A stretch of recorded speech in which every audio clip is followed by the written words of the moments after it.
Thank you. So we're just going to start with a couple of minutes of practice before we do anything else. So this is an invitation to find a space and settle in. Close your eyes if that feels comfortable. And I want to invite you to notice where your body meets the earth. How are you being physically supported? Might be a cushion, might be the floor.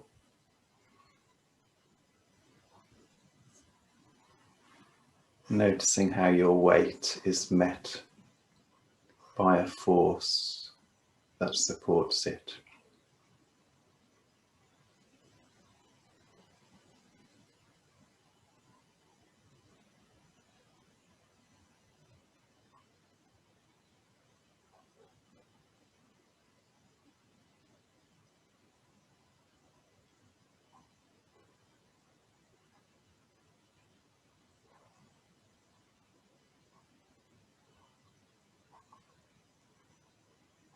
And now I invite you to notice the solidity of your own body, perhaps becoming aware of muscles, bones, maybe noticing some places that are tight and strong and other places that are more at ease.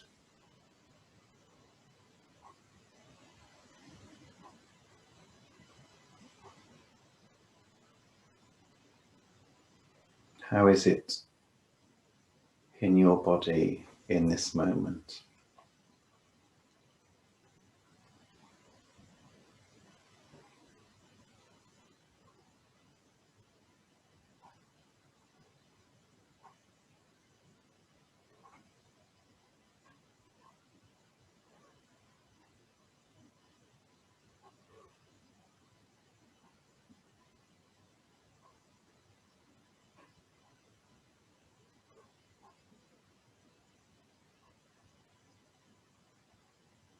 Bringing an attitude of loving kindness to whatever you're noticing, if possible.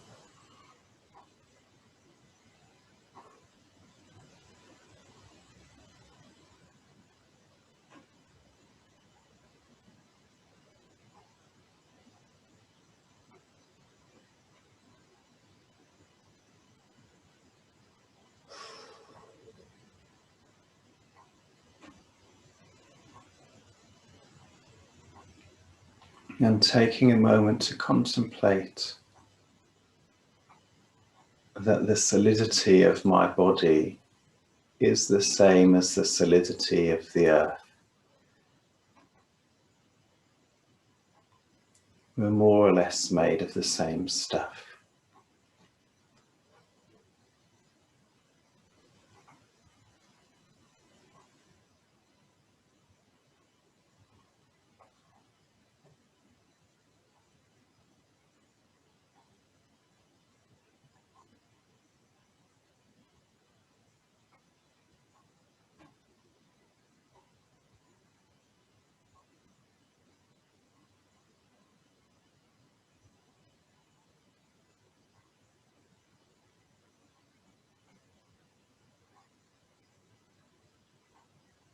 And then when you're ready, opening your eyes,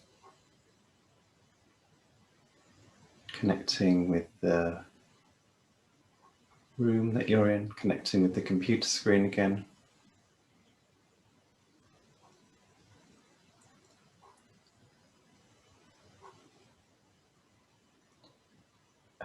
So welcome, my name's Kaspa, this is Satya. We run Bright Earth Temple in Malvern. I know everybody on the Zoom calls knows that, but it's worth saying it for the recording. That practice of noticing how our bodies are similar to the earth is one of the very first practices that the Buddha gave people in early Buddhism when they were beginning when they were beginning the Buddhist path. He'd invite them to notice the solidity and also the fiery places and how they were similar to fiery places in the world, and the wet places in the body and the wet places in the world, and so on. Really developing this deep felt sense, this deep awareness of how what we are is the same as what the world is. And now, technically, we know there's more than the 4 or 5 elements that that model used when we think scientifically, but even thinking scientifically, we're mostly made up of the same stuff that the world is made up of. So right from the beginning, the very earliest Buddhist days, we can see this deep connection between practice and the earth. I've just started reading Charles Fisher's book, Meditation in the Wild, with this lovely photoshopped cover. I don't think there was a real tiger and a real monk stepping into the forest. And he's tracing the history of that Buddhist connection with the earth, and particularly examining stories of monks and nuns that followed the Buddha's example and went into the forests. And there aren't so many of those recorded, because most of the things that were written down by monks and nuns that settled in monasteries. But every now and again you find a piece of evidence that there were these communities of monks and nuns that dispersed into the wild places and took their practice there. And it's a tradition that carries on. You know, you can look at some of the Zen priests in their mountains in China and Japan as well.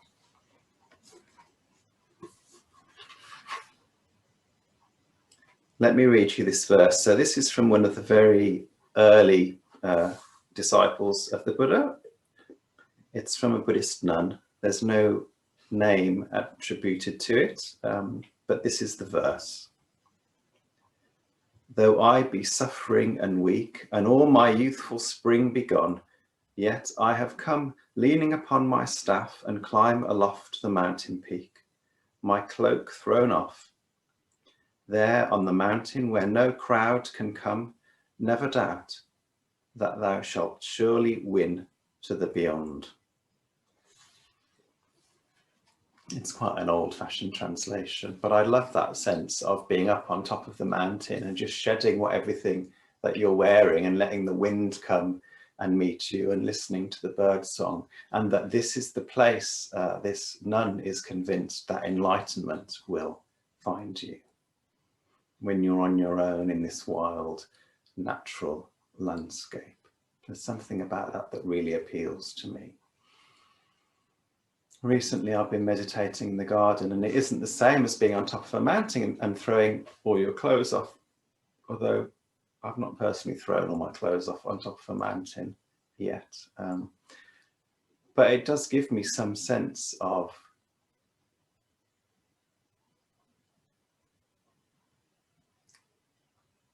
we say this in Buddhism sometimes, that the Dharma is discovered. The Buddha used this metaphor of finding a path in the jungle that was very overgrown, but the path existed, and pushing all the things out of the way and following the path, then you find a great city.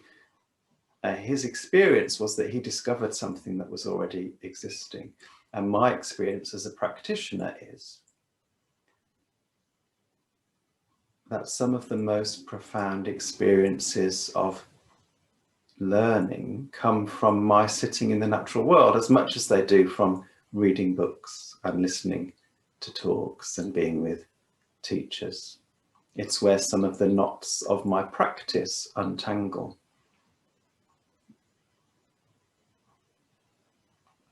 A couple of years ago, it seems like it was more recently, but I think we've had a year of lockdown, so it must have been a couple of years ago, because I was away outside with a group of people. I was on a training course, and it was across 5 days. And the center of the course was a day on our own in the natural world, with a few days building up to that, exploring the wild space around us. We were up on the edge of the Bowland Forest in Lancashire, and a few days afterwards to debrief. I went and sat by the side of a small river that was very full because it had been raining a lot. And there was a lot of, I think it must have been quite peaty because the colour of the water was like Coca-Cola and it was all frothy. And the ground was damp underneath me.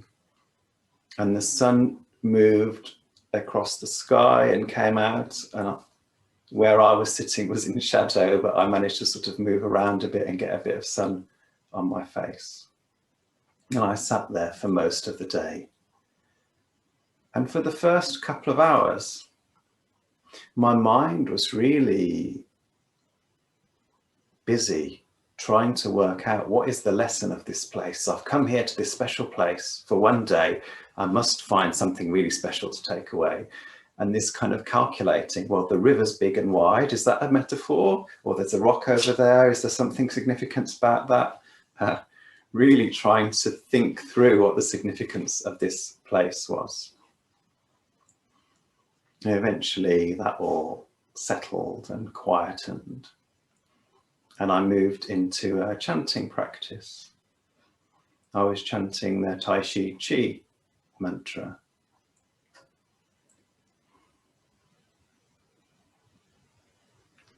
And after a while of chanting, sitting by the river, I had a very strong felt sense of Tai Chi being present with me, this bodhisattva of courage. I can't really explain that experience in a modern language or a modern context.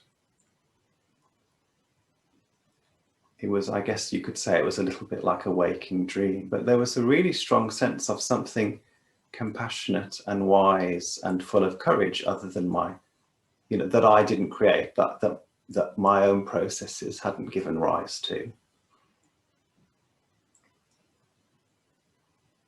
And as I sat with that, a very deep sense of not needing myself to be any different.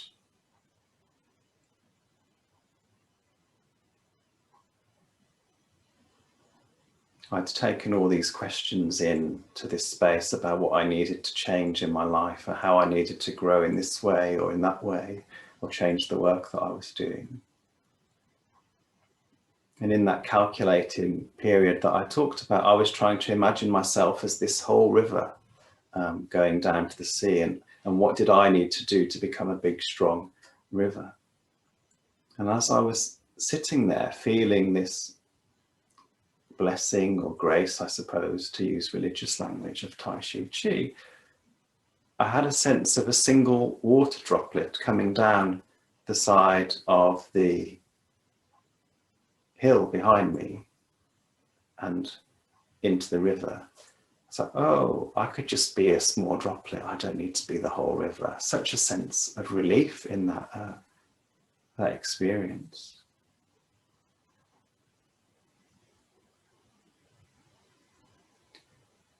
So I'm just sharing that as an experience of how profound it can be to be practicing outside in the natural world. These lessons are given to us almost as if the Buddha is standing there giving us a teaching. And throughout history, there's this pattern of Buddhist monks and nuns and lay people around the edges of, there's a pattern of deepening civilization, if you like. The monasteries get bigger and the farms go around them. But around the edge of that, there are always people going out into the wilderness to receive these teachings and to be held in those spaces. And the flip side of that is that not only do they receive something deeply profound for their spiritual practice, but they also live a life that is light on resources, light on damaging the earth, there's descriptions of some monks who even give up their robes and create clothes out of the bark from trees, and they're living on food that they're finding. They've taken vows not to kill anything, and it's a kind of return to not a hunter-gatherer lifestyle, but a gatherer lifestyle. When the Buddha was living, it was they'd just been farming for a couple of generations. So the sense of the community and the culture was moving more in that direction. And yet, for a few individuals, the right thing to do was resist that and go into these wild spaces and live off what they found in the land without harming anything. So very ecologically friendly way of being.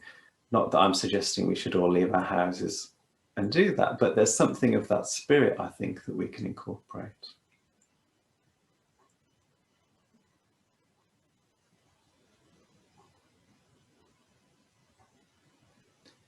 So this talk was framed as how we chose the name of Bright Earth. And I guess what I'm saying is that for me, my practice has been moving more and more in that direction over the last few years, at least in my heart and in my mind, if not always in practice.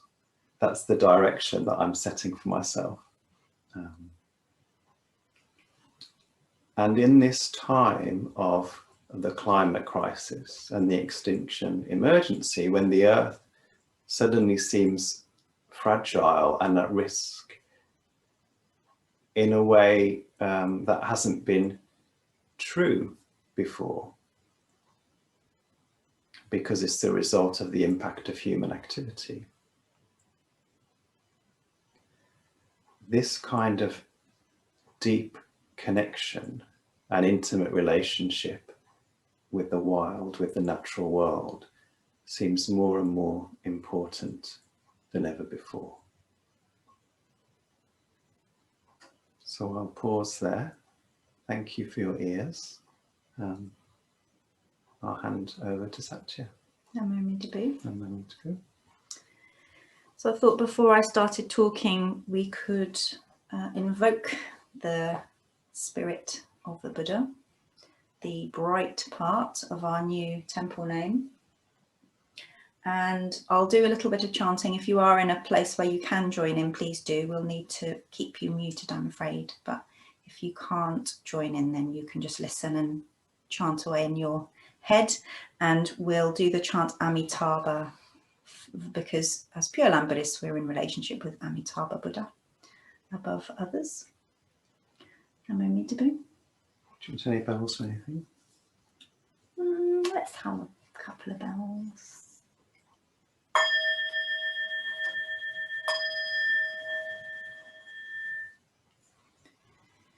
Amitabha.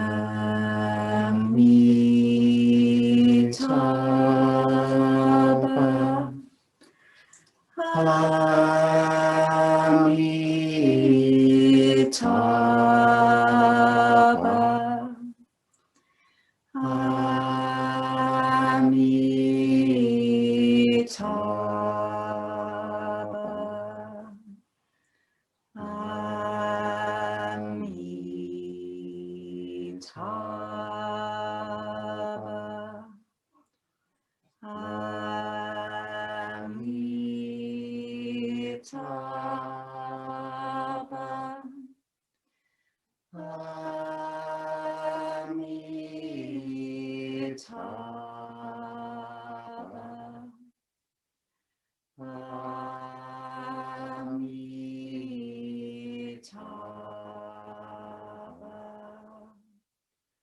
Amitabha.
Kaspa spoke about a deepening relationship with the earth as being able to help us to find the Buddha, one of the things you spoke about, and with a theme of our limitations. We didn't really talk much about what we were going to say tonight, partly because we didn't know what we were going to say, but it's all fitting very nicely so far in my head. I wanted to start with a short prayer that we wrote that we've been using for our practice to take us into the second part of that relationship. And the prayer is, blessed by Amitabha's light, may I care for all living things and the holy earth. So the idea is that in receiving the things that Kaspa spoke about, as a natural consequence, we want to be kinder towards animals, people, plants, habitats, the space around us. I've got a little quote here from a book that I've been asked to read by Nagapriya, who's a Tree Ratna Buddhist. He's written this book about Shinran, one of the founders of Pure Land Buddhism. The medium of Amitabha's grace is his infinite light, which exerts a transforming impact on those blessed by its all-pervading rays, which is everyone. Through Amitabha's blessings, beings not only feel overjoyed, but also begin to act ethically. So I really like that the acting ethically is not something that we use our self-will for, but it's a natural consequence of being bathed in the love of Amitabha. I also wanted to say something about guilt. I've been speaking to a few people over the past few days about what we can do in the world in this present time, as Kaspa said, things spiraling out of control at an ever terrifying pace. Certainly one of the consequences for me of coming into closer contact with the earth and the science was that I felt a lot of grief. I felt a lot of shock and fear, but mostly grief about the things that are happening, that have been happening for a long time, but that are spiraling. There's another word, I can't think of it, but you know what I mean. And I think that it's natural that faced with these kinds of realities, we really connect with our inadequacies. We really connect with, well, I'll speak for myself, I really connect with my inadequacies, with my lack of energy, my need for rest or other activities that are kind of compulsive and that give me a break from things like, you know, watching TV or getting stuck on the internet or eating too much sugar. I feel guilty about not making the right choices all the time, like when I really just want an easy meal and I buy something that's got loads of plastic on it rather than making it from scratch, which would mean I didn't need to use any plastic. And these are little minor examples, but I think you might, hopefully you'll know what I mean, is that when we enter into a relationship with the earth and her suffering, guilt naturally arises. So for me, there's something really consoling about Pure Land Buddhism, because it begins from this place. It begins from the place of acknowledging our limitations, of acknowledging how driven we are by our greed and our hate and our delusion, and that if we think that we're going to save the world, then we're going to be very disappointed, and that also that I guess that that we're acting from a place of delusion, that there's something about our actions that will be driven by fear, or driven by that kind of driven energy, rather than something that's a natural unfolding.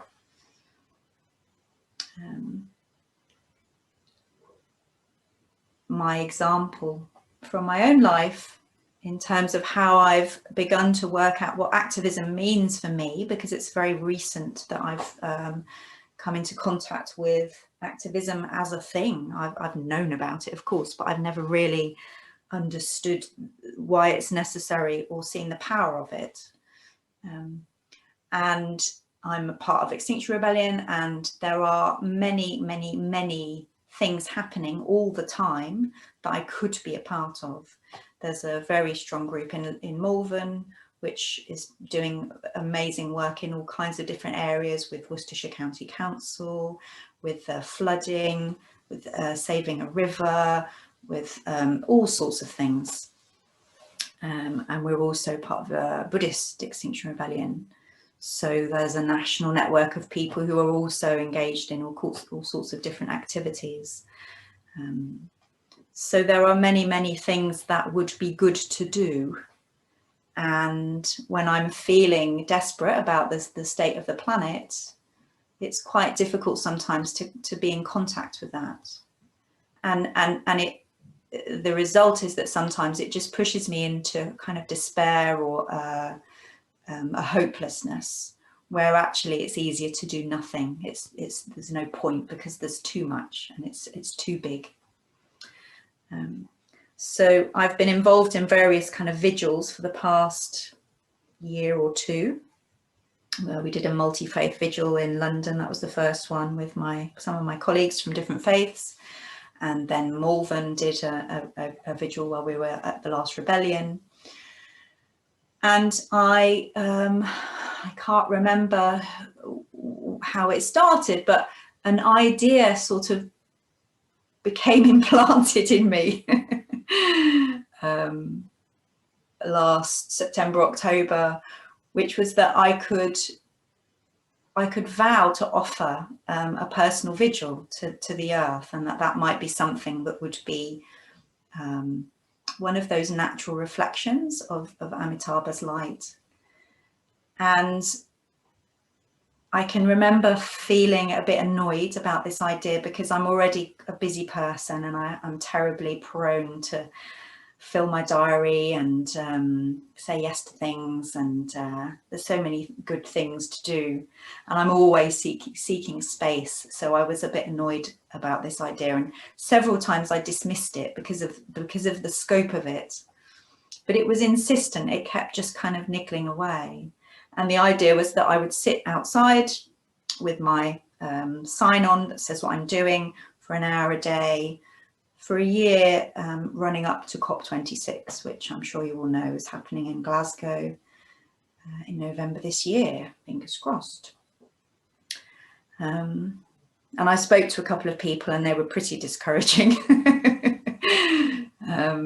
Apart from one friend who is quite radical, and they thought it was a good idea.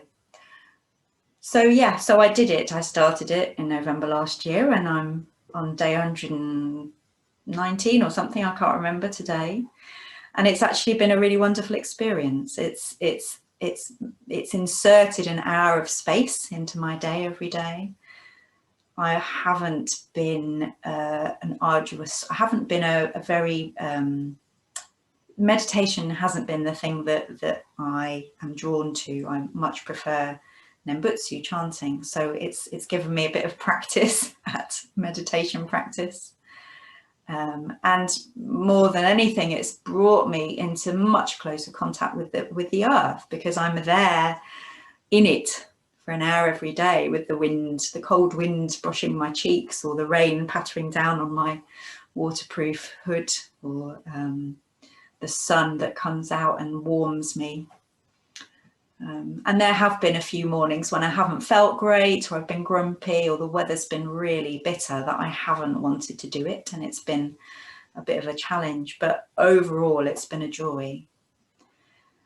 And so for me, when we really connect with the Buddha's light, what this light shows us is what our offering should be. And that's really different for different people. And that's really different depending on what phase of life we're in.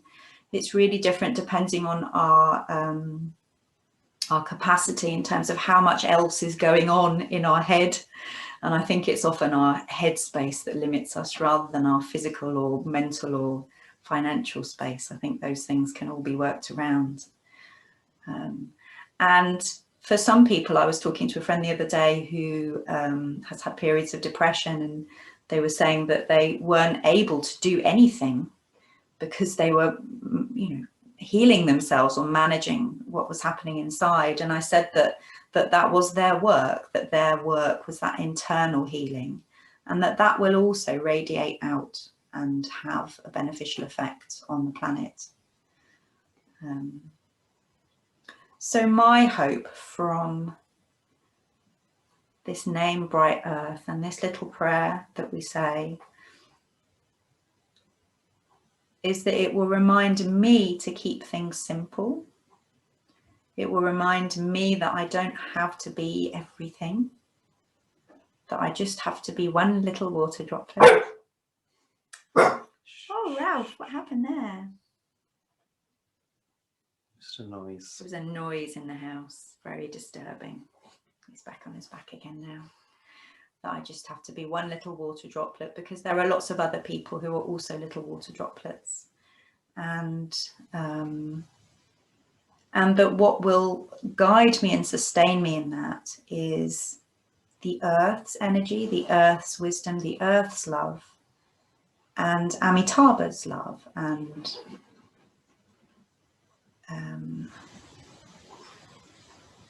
I was just thinking, are they different? And that's a longer question to answer, but they have a similar quality for me, at least, that maybe it's Amitabha's love that reflects off the earth, or maybe it's the earth's love that also travels through Amitabha. They're all connected in, but it's all about this relationship between us and the Buddha, between us and the earth, between the Buddha and the earth. And that when we feel lost or guilty or despairing, we can just remember that our only job is to reflect.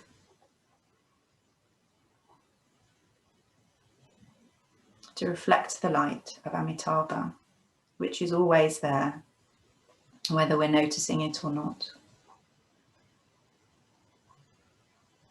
And that's it.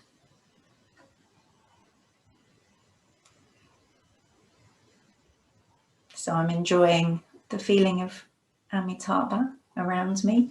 I'm also really enjoying these dogs being fast asleep, because it's very rare. As Paul will be able to say, there's usually not much more liveliness in the morning when we do Buddhist practice. Maybe it's something about our voices. Hopefully we're not having quite the same effect on you. Calming but not soporific. That's my intent. So I think that's probably all I want to say. Do you want to say anything else? I might do. Let me check.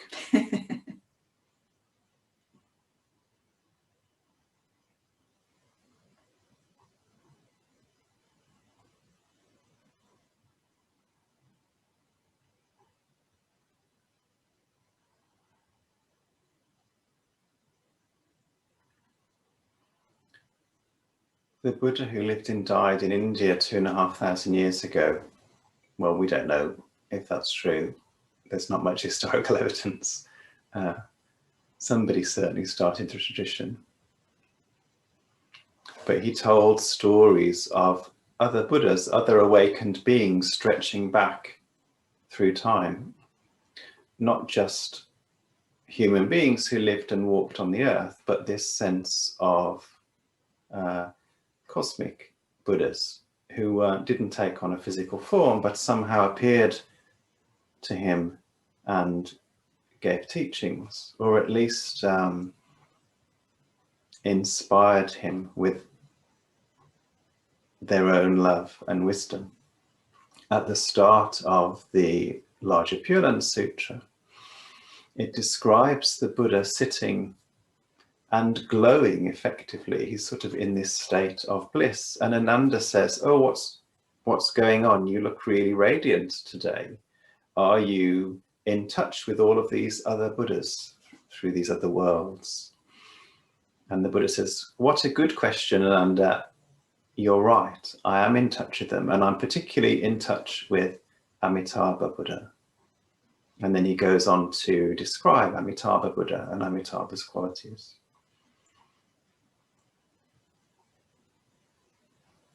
And I suppose I'm saying that to just indicate that there is this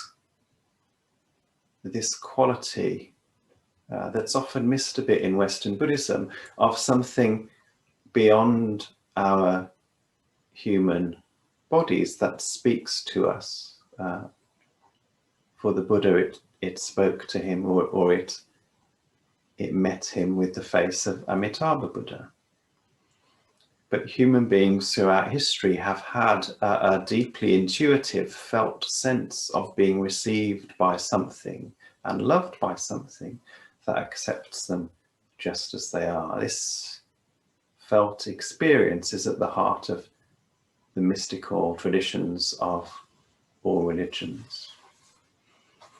So when we're talking about Amitabha's light, this is the experience that we're talking about, the experience that inspired the Buddha when Ananda asked him that question to give a teaching that described this state of grace that he was in. He was putting words to this blissful experience that he had.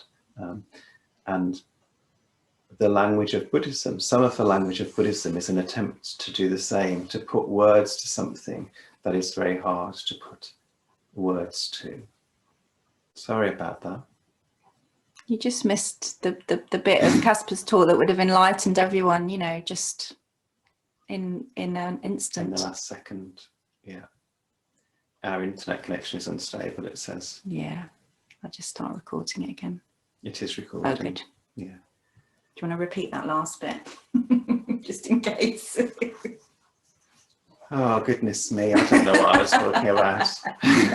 It was very good anyway. Yeah, I was just saying that experience that the Buddha had of being met by something outside of him that accepted him and loved him just as he was in that moment, that he described as being held by Amitabha, is the same experience that people in doing spiritual practice throughout the ages have had, and that sometimes we find it in temples and in religious settings, and equally, or perhaps more so, we find it in the wild spaces of the earth. No more me to do. Well done. So we are open for any questions that anyone might have about anything we've said. But no pressure. No pressure.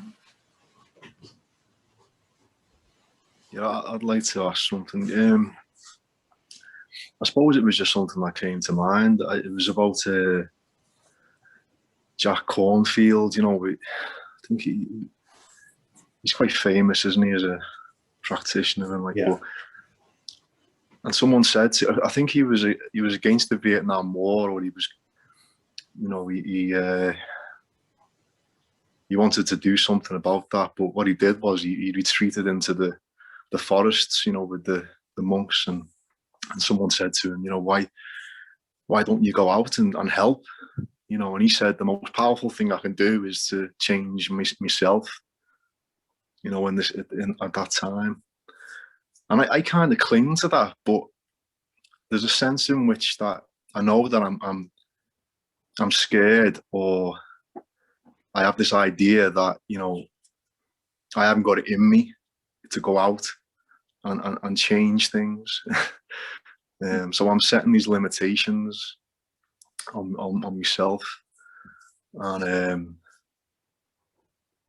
I suppose, you know, I can take comfort in the fact that, yeah, you know, sitting in meditation and and working on myself is what I can do. But I'm equally aware that I could probably do much more, but I don't.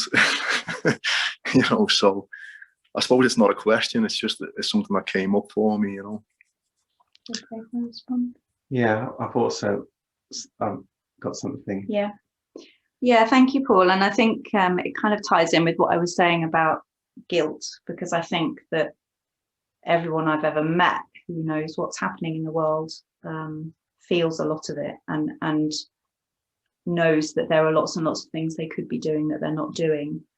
For me, there's something really helpful about acknowledging the different parts of you and the experience that those bits of you have. So meet the fear, get to know it. What's it worried about? Welcome it in. There's also something for me about lowering your expectations for what's possible. So don't dismiss the very small things you do. The choices that you make in the supermarket between a more ethical and a less ethical brand of toothpaste will feed in. That all goes in the pot. And the third thing I'd say is just keep listening to the Buddha, because the Buddha will know what's right for you, and that will include your fear. That will include those bits of you that have that experience. So for me, my path is taking a certain sort of trajectory in terms of my activism, and that's because that's right for me. That's right for who I happen to be. But there are also people who do all kinds of other things that are maybe much less public, or don't get so many likes on Facebook, but are equally valuable. You know, making the art, or being in boring contact with your MP, or having a conversation with a colleague. All of those things go in the pot. So and the final thing that helped me was having conversations with people who are also concerned about these things, and hearing other people say exactly what I felt helped me to feel less alone. So there's a few offerings that may or may not help. Earlier today, I found, or a friend of mine found, the quote for me from Shantideva, who talks about the uselessness of trying to cover the world in leather, but you can cover your feet in leather. And then it's really it's a strong aspect of Buddhist tradition that the most important thing is to do that work on yourself. But for me, it's only half of the story, and there's a dance between this phase of the practice, where I'm sitting on my cushion, looking inward, examining my own experience, and then going out into the world, making offerings. And they both feed each other. I find, you know, in the imperfect way that I behave in the world, that gives me, it shows me where my edge is, it shows me where my ego is, it shows me where my attachments are. And I bring those back into the practice on the cushion, and I go back out into the world again. And sometimes that's a rhythm that can happen in the same day, and sometimes we need to go into the forest for a long time before we come out and make our offering. You know, the 10 ox herding pictures of Zen show that cycle of taking the first steps, practicing, ego dissolving, and then the step after the ego dissolves is to come back into the marketplace and make the offering. And you can see that as something that happens across a lifetime, but for me also happens in very short periods of time, taking refuge, receiving the light of the Buddha, putting my attention in the world, doing something. And having said all that, you know, our friend Shenyen, his offering is practice. So he does practice, and that's what he does. And I find his presence in the world extremely valuable. Yeah. So you might just be one of those people. But that's between you and the Buddha to find out. Sometimes the most helpful thing is to do nothing at all. Yeah, that's helpful. Thank you. Yeah, thank you for sharing. Yeah. Anyone else that's got anything they'd like to ask about anything we've said, or Anything we haven't said? anything we haven't said?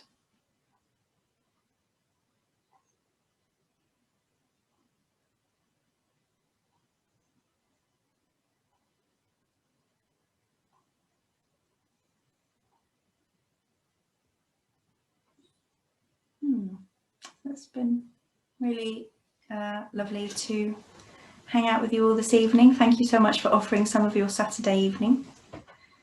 And you're very welcome to join us at our practice sessions. If you don't already know about them, all of that is on the website. We're hoping to be up in the shrine room again before too long, just as we get the dogs trained to be good.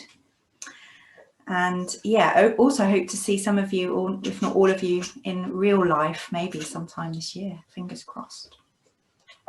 So Namo Amitabha, thank you so much for coming. Namo Amitabha, thank you very Namo much. Amitabha, yeah. See you all again, I'm sure. Take care. Take care. Thanks, everybody. Yeah, bye-bye. Bye-bye.